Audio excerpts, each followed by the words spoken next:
ചെയ്യുന്നതിന് മുമ്പല്ലേ കാണുന്നത്? കട്ടിയിട്ടില്ല ഇല്ലെന്നാണ് ഞാൻ മനസ്സിലാക്കുന്നത്. അതുകൊണ്ടാണ് കാണാൻ വന്നത്. ഇത് ഒരു സിനിമ ഇങ്ങനെ ഇത്രയും ചർച്ച ചെയ്യപ്പെടേണ്ട കാരണം എന്താണ്? കാരണം ആദ്യം RSS അനുകൂലിക്കുന്നു, പിന്നീട് എതിർക്കുന്നു. എന്താണ് സംഭവിക്കുന്നത്? സംഘപരിവാറിന്റെ ഒരു നിലപാടെന്തായാലും അല്ല, ഇതൊരു സിനിമ ഒരു കലാപ്രവർത്തനം മാത്രമാണ്. ആവിഷ്കാര സ്വാതന്ത്ര്യം നമ്മുടെ രാജ്യത്തുണ്ടല്ലോ. അത് ഭാവിയിൽ എങ്ങനെ ആവും എന്നതിന്റെ ഒരു സൂചനയാണിത്.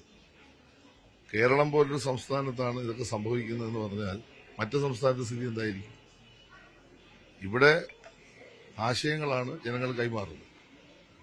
ആ ആശയങ്ങളിൽ ചില കാര്യങ്ങൾ നിയന്ത്രണ വിധേയമാക്കേണ്ടതായിട്ടുണ്ട്. ഇപ്പോൾ ലഹരി, അതുപോലെ തന്നെ അക്രമവാസന, ഇതൊക്കെ സിനിമയിൽ പരമാവധി കുറയ്ക്കി ഒഴിവാക്കുക. പക്ഷേ സമൂഹത്തിൽ ചർച്ച ചെയ്യപ്പെടേണ്ട വിഷയങ്ങൾ ഒരു ആവിഷ്കാര സ്വാതന്ത്ര്യത്തിന്റെ ഭാഗമായി ഒരു സിനിമ എന്ന നിലയിൽ ഒരു കലാപ്രവർത്തനത്തിൽ കാണിക്കുമ്പോൾ അതിന് അസഹിഷ്ണുതയോടെ കാണേണ്ട കാര്യമില്ല. അപ്പോൾ അസഹിഷ്ണുതയുള്ളവരാണ് ഇത്തരം കാര്യങ്ങളെ എതിർക്കുന്നത്. ഇതിനു മുമ്പ് ചില സിനിമകൾ ഇറങ്ങിയല്ലോ. അന്ന് ഇടതുപക്ഷ രാഷ്ട്രീയത്തെ അങ്ങേയറ്റം വിമർശിച്ച സിനിമയെപ്പറ്റി ആരും ഒരു അഭിപ്രായ വ്യത്യാസം പറഞ്ഞില്ലല്ലോ, എല്ലാവരും കണ്ടല്ലോ. അപ്പൊ ഇടതുപക്ഷത്തിന്റെ മനസ്സ് ആവിഷ്കാര സ്വാതന്ത്ര്യം ഒപ്പമാണ്. സംഘപരിവാർ ആവിഷ്കാര സ്വാതന്ത്ര്യം ഒപ്പമല്ല. അവര് ഭയപ്പെടുത്തിയും ഭീഷണിപ്പെടുത്തിയും നമ്മുടെ രാജ്യത്തെ ആവിഷ്കാര സ്വാതന്ത്ര്യത്തെ ചോദ്യം ചെയ്യുകയാണ്. ഇനി മാധ്യമങ്ങളെ പറ്റി ഒരു കാര്യം കൂട്ടത്തിൽ പറയാം. ഇപ്പൊ നിങ്ങളെല്ലാവരും തുറന്ന മനസ്സോടുകൂടി BJP ഗവൺമെന്റ് നയങ്ങളെ ചോദ്യം ചെയ്യും, അല്ലെങ്കിൽ അവർ കാട്ടിക്കൂട്ടുന്ന കാര്യങ്ങളെ ചോദ്യം ചെയ്യും. എന്താ കാര്യം? പണ്ട് ചോദ്യം ചെയ്യുമായിരുന്നു. നല്ല പത്രമാധ്യമങ്ങൾ പ്രവർത്തിക്കുന്നത് നല്ല ദിശാബോധത്തോടെ പ്രവർത്തിക്കുമായിരുന്നു. ഇന്ന് നിങ്ങൾക്ക് കഴിവുണ്ട്, പക്ഷെ നിങ്ങളുടെ കഴിവ് നിങ്ങൾക്ക് പ്രയോഗിക്കാൻ കഴിയില്ല. അക്ഷരാർത്ഥത്തിൽ നിങ്ങളും ഭയത്തിന്റെ നിഴലിലാണ് സഞ്ചരിക്കുന്നത്. അപ്പോൾ ഓരോ മേഖലയെ ഭയപ്പെടുത്തി കീഴ്പ്പെടുത്തുക.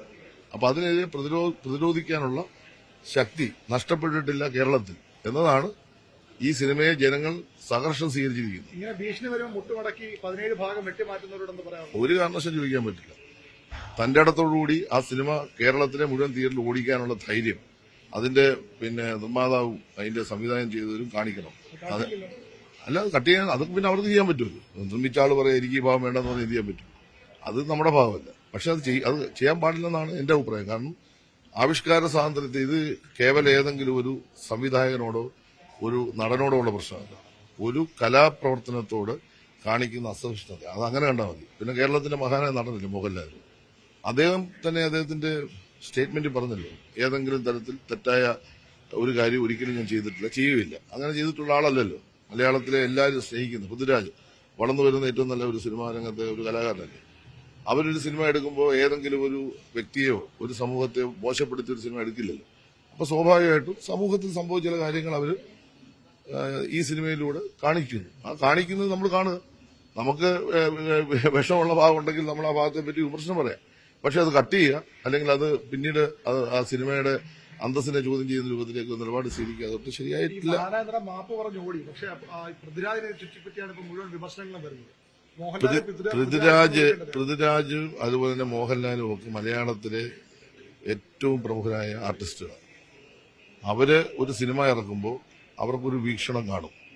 അതാരെയും വിഷമിപ്പിക്കാനോ മോശപ്പെടുത്താനായിരിക്കില്ല. സിനിമ ഒരു കലയെന്ന നിലയിൽ എല്ലാവർക്കും കാണാനും ആസ്വദിക്കാനുമുള്ള സാഹചര്യം ഉണ്ടാകുക എന്ന ലക്ഷ്യത്തോടെ അവരിറക്കിയത്. ഇത്രയും ഒരു വാഗ്വാദം ഉണ്ടാകേണ്ട യാതൊരു കാര്യമില്ല. ആദ്യം തന്നെ ഈ പറയുന്ന പലരും ഇതിനെ അനുകൂലിച്ചല്ലോ, പിന്നീടല്ലേ അവർ എതിർത്തത്. അപ്പൊ എതിർക്കുമ്പോൾ അതൊരു ആലോചനയുണ്ട്. തെറ്റ് ചെയ്യാത്തവർ എന്തിനാ പ്രശ്നം ഉണ്ടാക്കുന്നത്? അപ്പൊ തെറ്റ് ചെയ്തവർക്കാണ് അസ്വസ്ഥത ഉണ്ടാകുന്നത്. ഇനി ബാക്കി സിനിമ കണ്ടതിന് ശേഷം പറയാം.